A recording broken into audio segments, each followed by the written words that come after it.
Real learning. Ikastea ez da inoiz hain erraza izan. Jakintza guztiak klik bakarrean. Kaixo lagun. Bideo honetan batuketaren propietate trukakorra eta propietate elkarkorra zer diren ikasiko duzu. Oraindik eiketa zer den ez badakizu, aurretik egindako bideoa ikustea gomendatzen dizut. Eskuineko goiko partean duzu. Batuketa zer den badakizu edo aurreko bideoa ikusita baduzu, has gaitezen. Zer da batuketaren propietate trukakorra? Batugaien ordena aldatzean, batuketaren emaitza berdina denean. Ea, ikus dezagun adibide bat. Demagun, 3 gehi 2 batuketa dugula. Emaitza 5 ez da? Orain, aldatu dezagun batugaien ordena. Hau da, 2 gehi 3. Zein izango da emaitza? 5 ere ez da? Naiz eta batugaien ordena aldatu, emaitza berdina da. Ea, nitaz fidatzen ez bazara, hemen zenbait adibide utziko dizkizut. Geldi ezazu bideoa egin ariketak paper batean eta gero eman playari emaitza konprobatzeko. 2 gehi 6 egitea edo 6 gehi 2 egitea gauza bera da. Fidatzen ez bazara zenbatu itzazu saku barruan dauden sagarrak. Bietan 8 daude, ezta? 7 gehi 5 egitea edo 5 gehi 7 egitea gauza bera da. Fidatzen ez bazara zenbatu itzazu saku barruan dauden sagarrak. Bietan 12 daude. Dena ulertuta, ea ba, orain ikus dezagun zer den propietate elkarkorra. 3 batugai edo gehiago ditugunean, gehitzeko ordenak emaitzean aldaketarik ez dakarrenean. Ea, ikusi dezagun adibide bat. Demagun gehiketa hau dugula. 3 gehi 5 gehi 2. Hau, 2 modutan egin dezakegu. Alde batetik, lehenik eta behin 3 gehi 5 egin.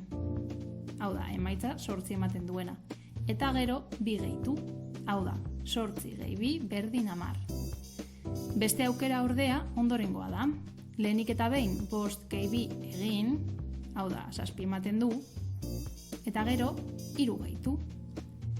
7 gehi 3 10 da. Ikusten? Berdin du zein gehitzen dugu lehenengo, eta zein ondoren. Emaitza berdina izango da beti. Hemen, zenbait adibide utziko dizkizut. Geldi ezazu bideoa egin ariketak paper batean, eta gero eman playari emaitzak konprobatzeko. 1 gehi 7 gehi 2. Lehenik eta behin 1 gehi 7 egin. 8 ematen du. Eta gero 2 gehitu.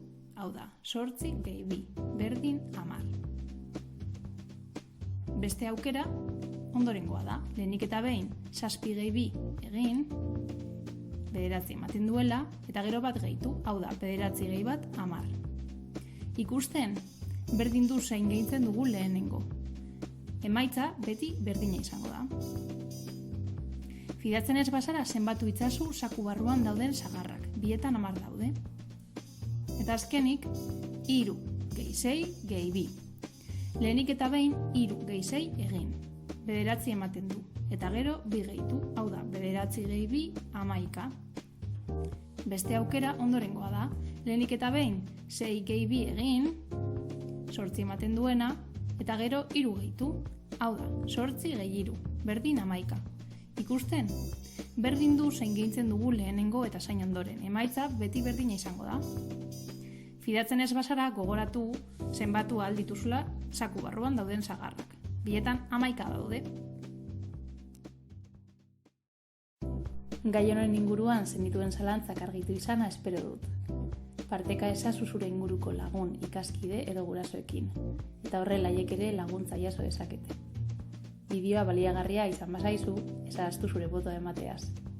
Hurrengo orduetan argitaratuko ditudan bideoen berri izateko harpidetu egin zaitezke. Gogoratu, jakintza guztia klik bakarrean.